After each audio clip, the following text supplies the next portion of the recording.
காடு. அடர்ந்த பனாமா காடு. சாரிஜென்ட் மேஜர் பேக்கெட் ஒரு அனுபவம் வாய்ந்த ராணுவ ஸ்னைப்பர். அவரோட துணை பிட். உயர் ரக ரகசிய வேலை. ஒரு கொடிய தலைவனை தீர்த்து கட்டணும். அவன் அந்த பகுதியையே அச்சுறுத்திட்டு இருக்கான். பேக்கெட் துல்லியமா ஒரு சூறாவளி வேகத்துல. ஷாட் கச்சிதமா டார்கெட். வெற்றி. இருவரும் காட்டோட ஒரு மூலையில் மறைஞ்சு எக்ஸ்ட்ராக்ஷன் ஹெலிகாப்டர் எதிர்பார்த்து இருக்காங்க. இரவுதான் வரணும்னு நினைச்சாங்க. ஆனால் பகலிலேயே ஹெலிகாப்டர். பேக்கெட்டுக்கு ஒரு அதிர்ச்சி. ஒரு சந்தேகம். சரியில்லைன்னு அவரோட உள்ளுணர்வு சொல்லுது. பிட் பேக்கெட்டை பாதுகாக்கிறார். ஹெலிகாப்டர் நோக்கி போறாங்க. அப்போ ஒரு மர்ம ஸ்னைப்பர். தொலைவுல இருந்து ஒரு வெடிப்பு. எஸ்விடி ரைபிள் குண்டு அடிச்சுது. ஒரு குழி. அதிலேயே சரியா அடிச்சு போட்டு உடனேயே கொன்னுட்டாங்க. அப்படியே கலவரம். பெக்கெட் அவரு தோழன் போனதை பார்த்துட்டு குண்டு மழையிலேயே ஓடிப்போய் பிக்கோட உடம்பை இழுத்து எடுத்துட்டு வந்தாரு. எவ்வளவு தெம்பா இருந்தாரு பாருங்க. ஹெலிகாப்டருக்குள்ள இழுத்து போட்டு அவரு மனசு துக்கத்தாலும் கோபத்தாலும் வெடிச்சு போச்சு. ஹெலிகாப்டர்ல ஏறின உடனேயே எக்ஸ்ட்ராக்ஷன் டீமை கண்டிச்சாரு. சீக்கிரமா வந்ததுனாலதான் பிக்கோ சாகணும்னு சொல்லி சண்டை போட்டாரு. அப்புறம் பெக்கெட்டுக்கு மனசு நொந்து போச்சு. பிக்கோ சாகுற காட்சி அவரு கண்ணுல முன்னாடி வந்து போகுது. அவரு ஒருத்தர் பின்னாடி போய் சாகுறதை பார்த்த அனுபவம் அவரு மனசுல இருக்கு. ஒவ்வொரு நாளும் அவரு தன்னோட குற்ற உணர்வுல சண்டை போடுறாரு. அவரு பக்கத்துல போராடினவங்க நிழல் அவரு மனசுல உள்ளாது. அதே சமயம் அமெரிக்கா நேஷனல் செக்யூரிட்டி கவுன்சில்ல ரிச்சர்ட் மில்லர்னு ஒரு அருமையான ஏஜென்ட் ஒரு ரகசிய வேலைய பாக்குறாரு. ஒலிம்பிக் மெடலிஸ்ட் சூப்பரா ஸ்னைப்பர். பனாமா எலெக்ஷன்ல கலவரம் பண்ண ஒரு திட்டத்தை எடுத்து போய் கொடுக்கணும்னு சொல்லிருக்காங்க. மில்லர்ல முக்கிய இலக்கு ஜெனரல் மிகுவேல் அல்வாரெஸ். அவன் ராணுவ தலைவன். ஆட்சியை பிடிக்க ஆசைப்படுற காட்டாளி. இன்னொருத்தன் ரொம்ப பேர் சொல்லுற டிரெக் லார்ட் ஓவா. இவன் தான் இந்த கூட்டணிய பணம் கொடுத்து சப்போர்ட் பண்றான். பாமா கால்வாயை திறக்கடத்தலுக்கு சட்டம் இல்லாம உபயோகிக்கணும்னு ஆசைப்படுற கொடுமைக்காரன். சரி, இந்த மில்ல என்ன சாதிக்காரன்னா போர் அனுபவமே இல்லாத ஒருத்தன். காடுல கால் வைச்சது இல்ல. துப்பாக்கி வெடிச்ச சத்தம் கூட கேட்டது இல்ல. மனுஷனை கொன்னது கூட இல்ல. அப்படிப்பட்ட மில்ல தான் பெக்கெட்னு ஒருத்தருக்கு புது ஸ்பாட்டரா போறான். நம்பிக்கை ஒத்துழைப்பு எல்லாம் வேணும் அந்த வேலைக்கு. ஆனா மில்ல கிட்ட சீக்ரெட் ஆர்டர் இருக்கு. பெக்கெட் மிஷனை கெடுக்க முயற்சி பண்ணா அவனை கொல்லணும். பாமா ராணுவ நிலையத்துல பெக்கெட் அவன் ஆபீசரை சந்திக்கிறான். சமீபத்துல கேப்ரேரானு ஒரு கொடுமைக்கார தலைவனை வெற்றிகரமா கொன்னதுக்கு எம்பசி சந்தோஷமா இருக்குன்னு சொல்றான். ஆனா அந்த வெற்றி பெக்கெட்டுக்கு வெறுமையா தோணுது. அதுக்கு காரணம் அவன் நண்பன் பிக்கின் பிரான போச்சு. கமாண்டர் ஒரு புது வேலை கொடுத்தாரு. அவருக்கு ஒரு புது துணை ரிச்சர்ட் மில்லர்னு ஒருத்தரையும் அறிமுகம் பண்ணி வச்சாரு. சின்ன சின்ன விஷயம் இல்ல. இந்த மில்லர் முன்னாடி சாதாரண சிவில்லியன். ஆனா ஆர்மி ஷூட்டிங் டீம்ல சேர்ந்து ஒலிம்பிக்ல வெள்ளி பதக்கம் வாங்கின மாஸ்டர் ஷூட்டர். ஓய்வு எடுத்த புறம் ல சேர்ந்து வாஷிங்டன் டி.சி. ஸ்வாட் டீம்ல வேலை பார்த்திருக்காரு. அடேங்கப்பா, எவ்வளவு அற்புதம். ஆனா ஜங்கிள் போர் அனுபவம் இல்லன்னா பெக்கெட் கவலைப்பட ஆரம்பிச்சிட்டாரு. அடுத்த நாள் காலையில மில்லர் ஒரு ஒன்று ஹெலிகாப்டர்ல ஏறினாரு. இன்னும் 2 ராணுவக்காரங்களோட மிலிட்டரி பேஸ் நோக்கி போறாங்க. சரியா பறக்குது ஹெலிகாப்டர். சந்தோஷமா உட்கார்ந்து இருக்காங்க. சட்டென்று கொடூரமா எதிரிகள் AK-47 துப்பாக்கிகளால தாக்குனாங்க. குண்டு குண்டுன்னு வானம் கொட்ட ஆரம்பிச்சுச்சு. ஹெலிகாப்டர்ல ஒரு அவலம். அந்த நொடியில மில்லர் ஸ்னைப்பர் ரைபிளை பிடிச்சு திரும்ப சுட ரெடி ஆகிட்டாரு. ஆனா இது அவன் முதல் தடவை ஒரு உயிருள்ள மனுஷனை நோக்கி துப்பாக்கி நிமிர்த்துறது. அவன் விரல் கல் போல கெட்டி ஆயிடுச்சு. எவ்வளவு முயற்சி பண்ணினாலும் கட்டில்ல பிடிக்க முடியல. அந்த நேரத்துல கடுமையா காயப்பட்டிருந்த துப்பாக்கி வீரன் சரியா நோக்கி சுட்டு எதிரிகளை தள்ளிட்டான். அற்புதம். பைலட் உயிரோட காப்பாத்தப்பட்டான். மில்லர் தயங்கினது எல்லாருக்கும் தெரியாம அவன்தான் அந்த முக்கியமான சுடுதலை பண்ணினான்னு நம்பிட்டாங்க. ராணுவ முகாம்க்கு போன உடனே ஒரு போர்வீரன் அவனை வருத்த ஆரம்பிச்சான். பெக்கெட் கூட வேலை பண்ணி உயிரோட திரும்ப வராத வீரர்களோட நெக்லஸ் சேகரிப்ப காட்டி அவனை பயமுறுத்த ஆரம்பிச்சான். அப்புறம் மில்லர் கிட்ட ஒரு கொடூரமான பந்தயம் வைத்தான். அவனும் அதே பாடுபட போறேன்னு. அந்த நேரத்துல பெக்கெட் வந்து சமாளிச்சான். அவன் மில்லர் கிட்ட சொன்னான், இந்த போர்வீரர்கள் எல்லாம் சொல்லுறது எல்லாம் சினம்தான்னு. ஸ்னைப்பர் வாழ்க்கை சாதாரணமா இல்ல. அவங்க பொதுவா ஜோடியா இல்லன்னா தனியா தான் வேலை பண்றாங்க. சாதாரண போர்வீரர்களை போல இல்ல. ஒரு பெரிய கூட்டம் போர் செய்றவங்க. பேக்கெட் மில்லருக்கு அந்த இறந்து போன ஸ்பாட்டர் யோதாவோட யூனிஃபார்ம் கொடுக்கிறார். அப்புறம் 2 பேரும் பனாமா காட்டுக்குள்ள சீக்ரெட் மிஷனுக்கு போறதுக்கு ரெடி ஆயிட்டாங்க. போற வழியிலேயே மில்லர் கன்ஃபியூஸ்ட் ஆக ஆரம்பிச்சிட்டான். ஹெலிகாப்டர்ல போறதுக்கு பதிலா ட்ரெயின்ல காட்டுக்குள்ள போகலாம்னு பேக்கெட் திடீர்னு மாத்திட்டாரு. நீண்ட ட்ரெயின் பயணம் முடிஞ்சதும் அடங்காத காட்டுக்குள்ள நடந்து போறாங்க. அப்போ ஹெலிகாப்டர் விஷயம் பத்தி பேசிக்க ஆரம்பிச்சாங்க. பைலட் சொன்னது என்னன்னா மில்லர் தான் எதிரிய வானத்திலேயே சுட்டு உருட்டி விட்டானாம். ஆனா அதுல பேக்கெட்டுக்கு சந்தேகம். காட்டுக்குள்ள அப்படியே போறப்போ மில்லரோட அனுபவமின்மை வெளிச்சத்துக்கு வந்துடுச்சு. பின்னால வந்துட முடியல. ஒரு தடவை ஆத்துல தள்ளி விழுந்துட்டான். எரிச்சலான மில்லர் பேக்கெட்டை கிண்டல் பண்றான். முதல்ல திட்டமிட்ட பாதையில இல்லாம மாத்திட்டதா கேள்வி கேட்கிறான். ரயில்ல இறங்கின இடத்துல இருந்து கிழக்கே போகணும்னு திட்டம். ஆனா இவங்க மேற்கு பக்கம் போறாங்க. மில்லர் அவருக்கு எஸ்ட்ல இருந்து சக்தி இருக்குன்னு அதட்டி காமிக்கிறாரு. பெக்கெட் சொல்றத கண்மூடித்தனமா கேட்க மாட்டேன்னு முரண்டுறாரு. பெக்கெட் அமைதியா ஆனா உறுதியா எப்பவும் ஒரே மாதிரி நடந்துக்கிறது சரியில்லைன்னு சொல்றாரு. காட்டுல அவருக்கு எவ்வளவு அனுபவம் உள்ளதுன்னு அழுத்தமா சொல்றாரு. அவர் சொல்றத நம்புன்னு கெஞ்சுறாரு. காட்டுக்குள்ள ஒரு காலியா போனரோப்பிய ஹோட்டல்ல போய் சேர்றாங்க. அப்பதான் பின்னால ஒரு உள்ளூர் ஆள் மில்லரை தாக்குறான். ஆச்சரியமா அந்த ஆள் பெக்கெட்டோட உதவியாளன். எதிரி தலைவனை அழிக்கணும்னு இவங்க எல்லாருக்கும் ஒரே லட்சியம். அந்த நேரத்துல தான் பெக்கெட் அவரு திட்டத்தை சொல்றாரு. எலானோன்னு ஒருத்தன் இருக்கான். முன்னாடி சியால வேலை பண்ணினவன். இப்போ எதிரிகளுக்கு உதவி பண்றான். ரொம்ப கொடுமை பண்ற கொலைகாரன். அந்த உள்ளூர் ஆளுங்க பெக்கெட்டையும் மில்லரையும் எதிரிகளோட காவலுக்குள்ள கூட்டிட்டு போய் ஆல்வாரஸோட அலுவலகம் சேர்ந்துடுறாங்க. ஆனா மில்லர் மறுபடியும் அவன் கடுமையா எதிர்ப்பு தெரிவிச்சான். எல்சாரியானோவை பிடிக்கிறதுன்னு அவன் வேலையிலேயே இல்லன்னு அழுத்தமா சொன்னான். ஹெலிகாப்டர் விஷயத்துக்கு அப்புறம் மில்லர் சரியா செய்வானான்னு பெக்கெட் சந்தேகிச்சான். அவன் திறமையை சந்தேகிச்சான். சரி, நீ திறமையானவனா இருக்குன்னு நிரூபிடணும்னு பெக்கெட் சவால் விடுத்தான். மில்லர் துப்பாக்கி சுடுறத காமிக்க சொன்னான். இவ்ளோ பெரிய வேலையை அவன் கையாள முடியுமான்னு பார்க்கணும். அப்புறம் ஒரு முக்கியமான தகவல் சொன்னான் பெக்கெட். ஜெனரல் அல்வாரெஸ் ரூல் ஓவா ஜெனரல் வீட்ல சந்திக்க போறாங்க. அங்க இருவரையும் ஒரே நேரத்துல கிள்ளி விடணும். சரி, இதுல மில்லர் சமாளிக்க முடியலன்னா முன்னாடி இருக்கிற பெரிய வேலையை எப்படி சமாளிப்பான்? ஆற்றோரத்துக்கு வந்தாச்சு பெக்கெட்டும் மில்லரும். எல் சரானோவோட வாகன அணி எப்படி நகருதுன்னு கவனிச்சாங்க. சரானோவை ஒரே ஷாட்டில் அடிச்சு கிள்ளிடணும்னு சொன்னான் பெக்கெட். மற்றொருத்தரை அவன் கவனிச்சுக்கிறேன். ஆனா மில்லர் தவறவிட்டான். பெக்கெட் வேகமா அவன் வேலையை முடிச்சிட்டான். அப்புறம் என்ன கலவரம்?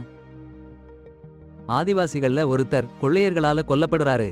இதுல அந்த பழங்குடி மக்கள் எல்லாம் சீரியஸா சோர்ந்து போய் உதவிய நின்னுடுறாங்க.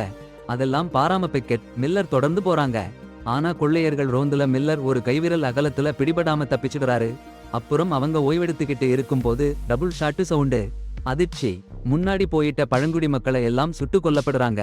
பெக்கெட் உடனே அடையாளம் கண்டுபிடிச்சிட்டாரு. அது எஸ்விடி டிராகனோ ரைபிள் சத்தம்னு. அது டில்வா தான் சுட்டுருக்குன்னு சொல்றாரு. அவன் பெக்கெட் கிட்ட பயிற்சி எடுத்தவன். இப்போ கொள்ளையர்களுக்கு வேலை பண்றான். பணத்துக்கு நண்பர்களை விற்றுடுறான். அண்டர் அங்கத்தை புரிஞ்சுக்கிட்டு பெக்கெட் சதுப்பு நிலத்துல இரவு போகலாம்னு முடிவு பண்றாரு. அங்க பாதுகாப்பா இருக்கும்னு கேட்குறாரு. அடுத்த நாள் பாஸ்டர் ரேஸ் வீட்டுக்கு போறாங்க. அவரு பெக்கெட்டுக்கு உதவி பண்ற உளவு தகவல் தரும் நபர். அவங்க அங்க போய் சேர்ந்த போது பாஸ்டர் ரீஸ் கொடூரமா கொலை செய்யப்பட்டதை பார்த்துட்டு பெக்கெட் அதிர்ச்சியிலே உறைஞ்சு போச்சு. எல்சாருவானோ தான் இதுக்கு பின்னாடி இருக்கான்னு அவருக்கு உறுதியா தெரியும். மில்லர் அங்கேயே கலங்கி போய் எல்லாத்தையும் சந்தேகிக்க ஆரம்பிச்சிட்டாரு. இந்த காட்சியை பார்த்து அதிர்ச்சியிலே உறைஞ்சு போயிட்டாரு. இந்த மிஷன்லாம் வேண்டாம். லூயிஸ் ஏற்கனவே ஆல்வாரஸ் கிட்ட எல்லா தகவலையும் சொல்லிட்டு இருக்கலாம். ரொம்ப ஆபத்துன்னு கேட்க ஆரம்பிச்சிட்டாரு.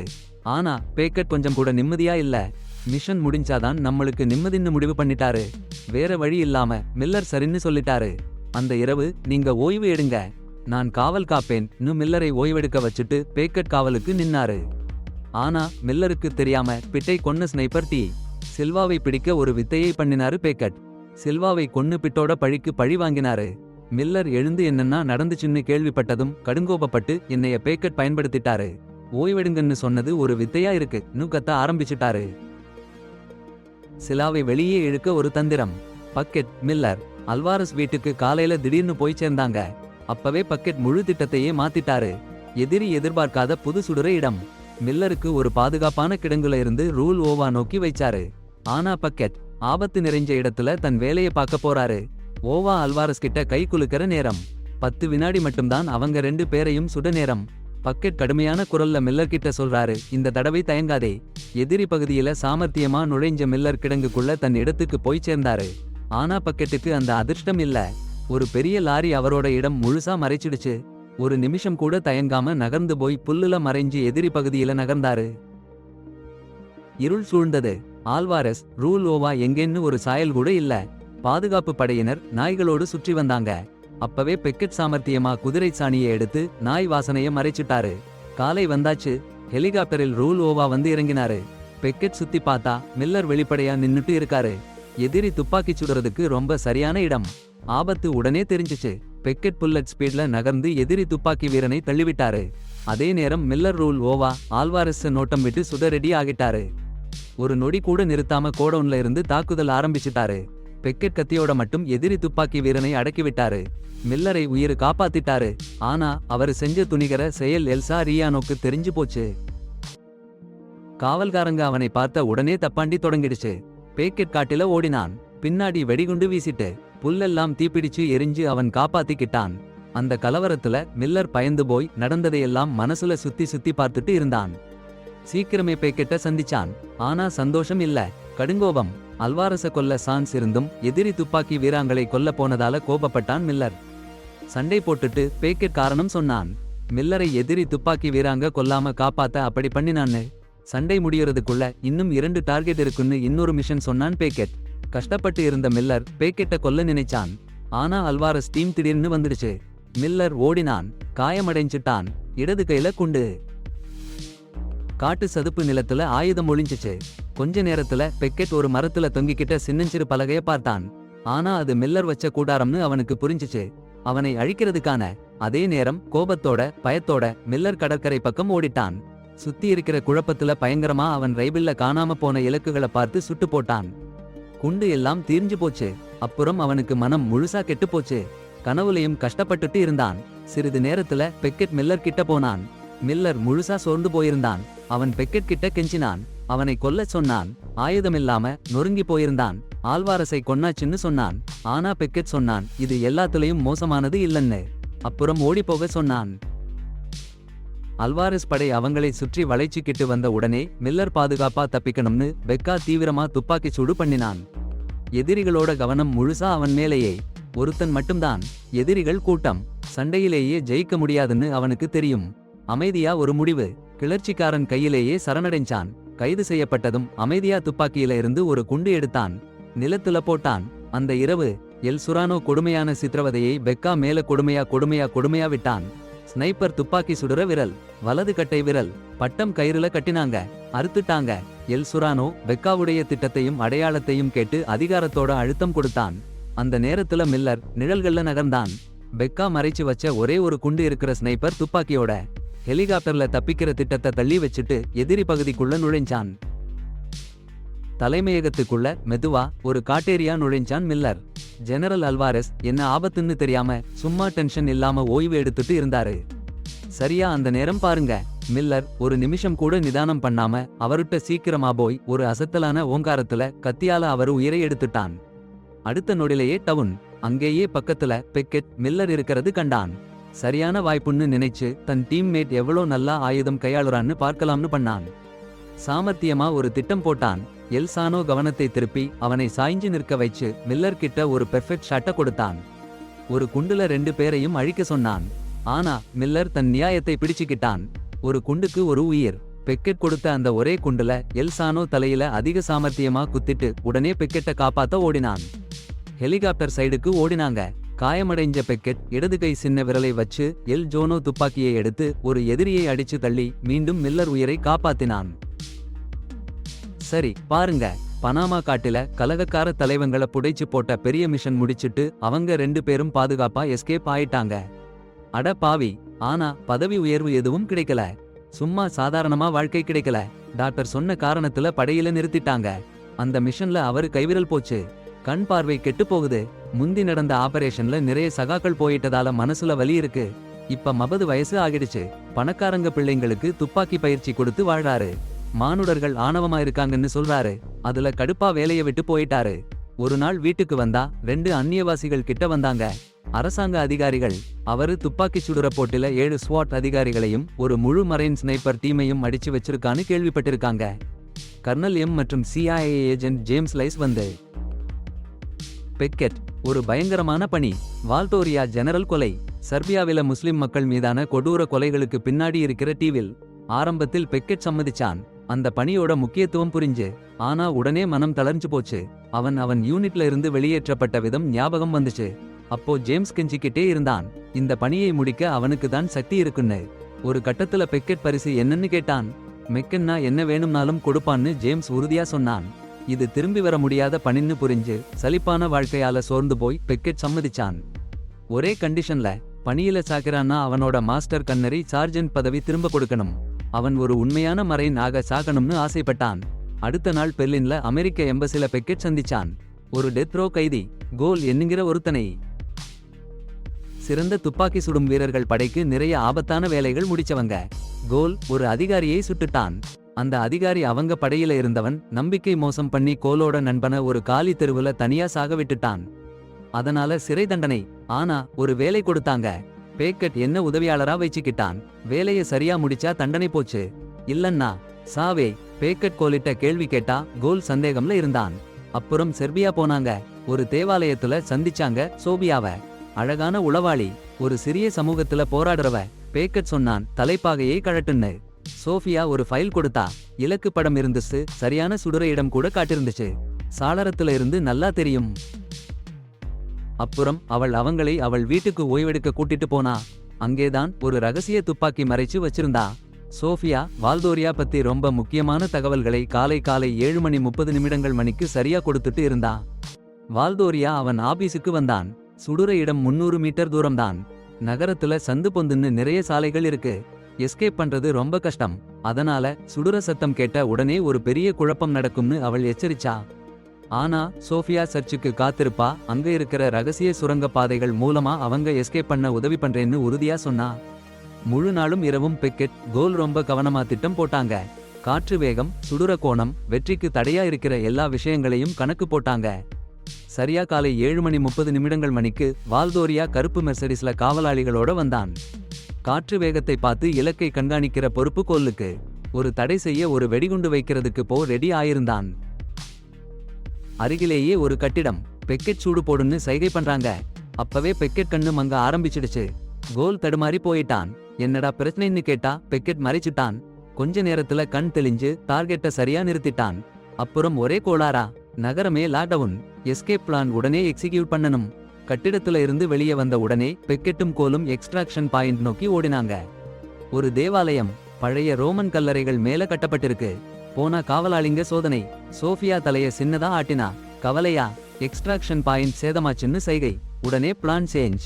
அல்டர்னேட்டிவ் எஸ்கேப் ரூட் தேடினாங்க. ட்ராம் யூஸ் பண்றதுன்னு முடிவு பண்ணினாங்க. ஆனா அதுவும் சுலபமா போகல. ட்ராம்ல போய்கிட்டு இருந்தப்போ கிறுக்குன்னு ஆயுதம் தூக்கிட்டு வந்தவங்க. சட்டம் காவலர்கள் பெக்கெட் கோல் ஒரு நிமிஷம் கூட யோசிக்காம அபாயத்தை அடியோடு அழிச்சுப்புட்டு வேகமா முன்னேறினாங்க. படகுல இறங்கின உடனேயே அவங்கள அரசாங்க அதிகாரிகள் விரட்ட ஆரம்பிச்சுட்டாங்க. அந்த விரட்டலுக்குள்ள கோல் திடீர்னு திட்டத்திலிருந்து மாறுபட்டான். பெக்கெட் சொன்னது எல்லாம் காதுக்கு எடுத்துக்காம திறந்த வெளியில ஓடினான். அந்த பைத்தியக்காரத்தனமான செயலால வாலரோட வீரர்கள் கோலை பிடிச்சிட்டாங்க. அப்போ அமெரிக்க ராணுவ தளத்துல ஜேம்ஸ் கிட்ட சொன்னாங்க பெக்கெட் கோல் இன்னும் கூட்டணி இடத்துக்கு வரலன்னு. ஆனா ஜேம்ஸ் ஒரு முகபாவமும் இல்லாம எதுவும் பொருட்டல்லன்னு சொன்னான். அவனுக்கு மிஷன் சக்சஸ் ஆனதுதான் முக்கியம். வால்டோரியா சாகணும்னா போதும். கோலை பிடிச்சிட்டு வாலரோட எதிரிகளை வைக்கிற ரகசிய பாதாள சிறைக்கு கொண்டு போனாங்க. அங்க கைதிகளை ரொம்ப கொடூரமா சித்திரவதைகள் பண்ணி யார் உத்தரவு கொடுத்தாங்கன்னு கிழிச்சு எடுப்பாங்க. அந்த இரவுலேயே பெக்கெட் சோஃபியா வீட்டுக்கு போனான். கோலை காப்பாற்ற அவள் உதவி தேவைன்னு சொன்னதும் சூழ்நிலை தெரிஞ்ச சோஃபியா பக்கெட்டை ரகசியமான ஒரு பழைய ஆயுதக் கிடங்குக்கு கூட்டிட்டு போனா. உலகப்போர் 2ஆம் உலகப்போர் காலத்துல இருந்து இருக்கிற ஒரு பழைய ஆயுத சேமிப்பு இடம் அது. அப்போதான் சோஃபியா அவங்க சர்பிய சுதந்திர போராளிகளோட வாரிசுன்னு சொன்னா. அவங்க அப்பா கம்யூனிஸ்ட்களுக்கு எதிரா போராடி இருக்காரு. அவங்க தாத்தா நாஜிக்களுக்கு எதிரா போராடி இருக்காரு. அந்த ஆயுத கிடங்குல சோஃபியா பக்கெட்டுக்கு ஒரு பழைய ஜெர்மன் ஸ்னைப்பர் துப்பாக்கியை கொடுத்தா. போர்க்காலத்துல இருந்து இருக்கிற ஒரு அரிய பொருள். அதுக்கு ஒரு சரியான தொலைநோக்கியும் கொடுத்தா. கொஞ்ச நேரத்துல சோபியாவுடைய 2 அண்ணன்கள் வாய்ஸ்லாவும் ஜோரனும் வந்தாங்க. அவங்க 2 பேரும் சர்பிய சுதந்திர இயக்கத்துல சக்தி வாய்ந்த உறுப்பினர்கள். அமெரிக்க கைதியான கோல் உட்பட பல அரசியல் கைதிகளோட போசாக் சிறைக்கு மாத்த போறாங்கன்னும் அங்கே எல்லாரையும் கொல்ல போறாங்கன்னும் சொன்னாங்க. இது நடக்க கூடாதுன்னு முடிவு பண்ணி பக்கெட்டும் அந்த குழுவும் உடனே காப்பாற்றும் திட்டத்தை விரைவா வகுத்தாங்க. அடுத்த காலை கோல் சிறைக்கு கொண்டு போகப்படுறான், கொல்லப்பட போறான். அப்போ ஒரு தோழன் கைதியோட சொல்றான், ராணுவ வாகனங்கள் சந்திப்புக்கு வந்தா திடீர்னு வெஸ்லாவோட வண்டி தாக்குது. சாரி, ஒரு வண்டி இல்ல, வெடி வைச்ச வண்டி.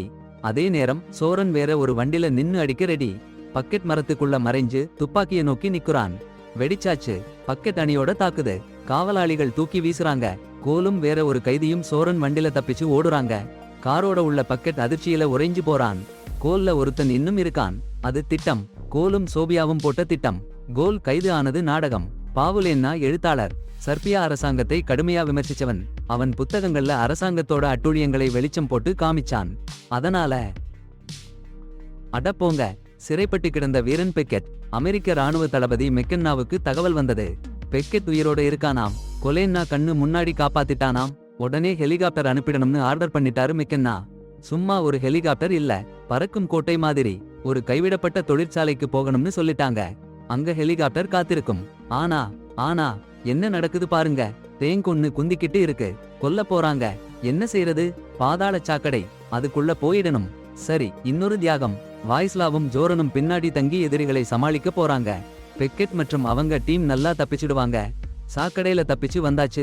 ஸ்னைப்பர் பின்னாடி வரதா கண்டுபிடிச்சிட்டாங்க. காட்டுக்குள்ள ஓடுறாங்க. நகரத்து வெளிப்புற காடுகள்.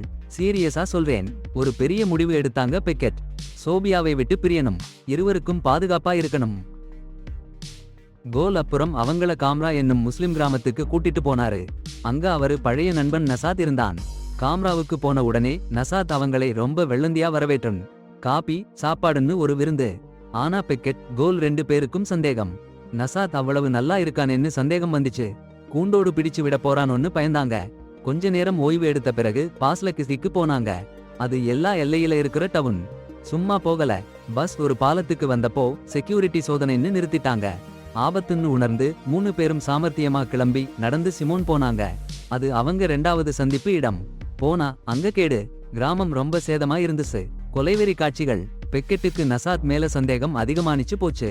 நசாத் சர்பியன் ராணுவத்துக்கு தகவல் கொடுத்திருக்கலாம்னு பயந்தாங்க. கூட்டு குற்றவாளின்னு நினைச்சாங்க. அவங்க பயம். சீரியா ராணுவ ஹெலிகாப்டர் திடீர்னு மேல வந்தபோதுதான் அவங்களுக்கு உண்மை புரிஞ்சிச்சு. ஆனா அவங்களுக்கு தெரியாம பேர் சொன்னா பயங்கரமா இருக்கிற ஸ்கார் ஸ்னைப்பர்னு ஒரு சர்பியா ஸ்னைப்பர் ஏற்கனவே டவுன்ல ஊடுருவி நிலத்தடி கழிவுநீர் சாக்கடை சிஸ்டம்ல கொடூரமான பொறிகள் அமைச்சிட்டாரு. அதுக்கு இடையில காட்டுப்பகுதியோரமா பெக்கெட் பார்த்தா என்ன, சர்பியா எலிட் படையினர் அவங்களை சுற்றி வளைச்சிட்டாங்க. வேற வழி இல்லாம கோல் எதிரிகளை நோக்கி வேகமா புறப்பட்டு போனாரு. எதிரிகளை தள்ளிவிட்டு பெக்கெட் கோல்லையும் பாவ்லையும் சைமன் கிட்ட வேகமா போங்கன்னு சொன்னாரு. ஹெலிகாப்டர் 30 நிமிஷத்துல வரப்போகுதுன்னு சைமன் கிட்ட காத்திருந்த ஸ்கார் ஸ்னைப்பர் பெக்கெட் அணியினர் சர்பியா ராணுவ யூனிஃபார்ம் போட்டுக்கிட்டு வந்தப்போ சிறிது நேரம் கண்மூடித்தனமா இருந்தாரு. அவங்க போர்வீரர்கள் கிட்ட இருந்து எடுத்து போட்டுக்கிட்டு வந்த யூனிஃபார்ம். அந்த மாயையை பயன்படுத்தி அவங்க நிலத்தடி சாக்கடைக்குள்ள ஓடிப்போய் பாதுகாப்பான இடத்தை தேடினாங்க. ஆனா ஸ்கார் ஸ்னைப்பர் அங்க உயிருக்கு ஆபத்தான பொறிகளை பொறுத்திருந்தது அவங்களுக்கு தெரியல. நீங்க கவனமா பாருங்கன்னு சொல்லிட்டு கோல். சட்டென ஒரு பொறி தொடங்கிடுச்சு. அவங்க இருக்கிற இடம் தெரிய வந்துடுச்சு. கிடைக்கிற காசு எல்லாம் போச்சுன்னு புரிஞ்சிச்சு. பேக்கெட் உடனே கட்டளை போட்டாரு, கோல் பாலை எடுத்துட்டு போ, நான் இங்க பாத்துக்கிறேன். ஸ்னைப்பர் ரைபிள்ல ஒரு பெட்ரோல் டப்பாவை அடிச்சாரு. வெடிச்சு பூமி அதிர்ந்தது. அப்புறம் ஒரு பயங்கரமான ஸ்னைப்பர் போர் ஆரம்பிச்சுச்சு. ஸ்கார் ஸ்னைப்பர் ஒரு இடத்துல இருந்து இன்னொரு இடத்துக்கு பறந்து போயிட்டே இருந்தாரு. பேக்கெட் கண்டுபிடிக்கவே முடியல. அவரு கொல்ல போற நேரத்துல ஸ்காரோட இருப்பிடத்தை கண்டுபிடிச்சு கோலுக்கு சொன்னாரு. பாதுகாப்பான இடத்துக்கு போகலாம்னு இருந்தாலும் கோல் திரும்பி வந்தாரு. பேக்கெட்டை காப்பாத்த போனாரு. சர்பியா ஸ்னைப்பரை நேரடியா தாக்கினாரு. ஆனா ஸ்கார் எதிர்பார்த்தே இருந்தாரு. கோலுக்கு மார்ல குண்டு. கீழே விழுந்துட்டாரு. சாகுறதுக்கு முன்னாடி கோல் கேட்டான், ஏன் உன் உயிரை பணயம் வச்சு என்னை காப்பாத்தினேன்னு. பேக்கெட் சொன்னாரு அவரு அனுபவத்தை பத்தி. பாலைவன காடுகள், பனாமா காடுகள். அங்கே ஒருத்தன் உயிர் போச்சுன்னு நினைச்சாச்சு. ஆனா மில்லர்னு ஒரு ராணுவக்காரன் காப்பாத்திட்டான். அண்ணன் தம்பி பாசம். அப்படி ஒரு நட்பு. அவனும் அவனுக்கு உதவி பண்ணிருப்பான். போர் அனுபவம் இருக்குல்ல. பக்கெட்னு ஒருத்தன் அசத்தல் பொறி வச்சான். கொள்ளைக்காரன் ஸ்னைப்பர் எங்க இருக்கான்னு தெரிய வச்சு ஒரு ஷாட்டிலேயே கிழிச்சு போட்டான். ஹெலிகாப்டர் வந்துச்சு. காப்பாத்த போறாங்க. ஆனா சர்பியா படையினங்க வந்துட்டாங்க. கேப்டன் மார்க்ஸ் தலைமையில. கோல்னு ஒருத்தன் காயமடைஞ்சிட்டான். கடைசி மூச்சுல சுதந்திரம்னு கத்திட்டு உயிர் விட்டான். முடிஞ்சிச்சு. பாடம் என்னன்னா, எதிரி நாட்டுல மாட்டிக்கிட்டா குதிரை சாணம் உயிரை காப்பாத்தலாம். ஆனா மரியாதையை காப்பாத்தாது. உன் ஸ்னைப்பர் கூடத்தான் உன்னை எப்பவும் ஆபத்துல மாட்டிவிடாதேன்னு பாரு.